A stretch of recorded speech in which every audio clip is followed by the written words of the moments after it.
ایک بھائی پوچھتے ہیں کہ دن اور رات کی سنت مؤکدہ کی تعداد کتنی ہے؟ سنت مؤکدہ جو فرائض کے علاوہ ہیں ان کو سنت مؤکدہ کہتے ہیں، اور یہ سنت مؤکدہ 12 رکعتیں ہیں۔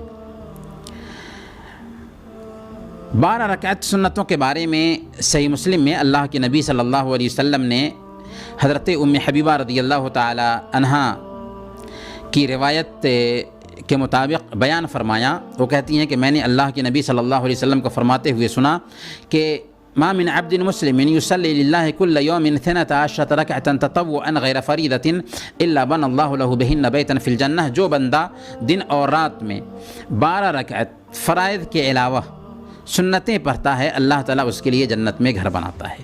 یہ 12 رکعتیں کون ہیں؟ ظہر سے پہلے 4 رکعت، ظہر کے بعد 2 رکعت، مغرب کے بعد 2 رکعت، عشاء کے بعد 2 رکعت اور فجر سے پہلے 2 رکعت، کل ملا کر کے 12 رکعتیں ہوئیں۔ یہ سنن مؤکدہ نمازیں ہیں۔ البتہ سنن غیر مؤکدہ نمازیں بھی ثابت ہیں، جیسے عصر سے پہلے 4 رکعت ثابت ہے۔ اللہ کے نبی صلی اللہ علیہ وسلم نے بیان فرمایا رحم اللہ امرأ صلی قبل العصر 4، اللہ تعالیٰ اس بندے پر رحم فرمایا جس نے عصر سے پہلے 4 رکعت پڑھی۔ اسی طریقے سے مغرب سے پہلے بھی 2 رکعت ثابت ہے، صحیح بخاری کی روایت ہے۔ اللہ کے نبی صلی اللہ علیہ وسلم نے ارشاد فرمایا صلوا قبل المغرب، صلوا قبل المغرب۔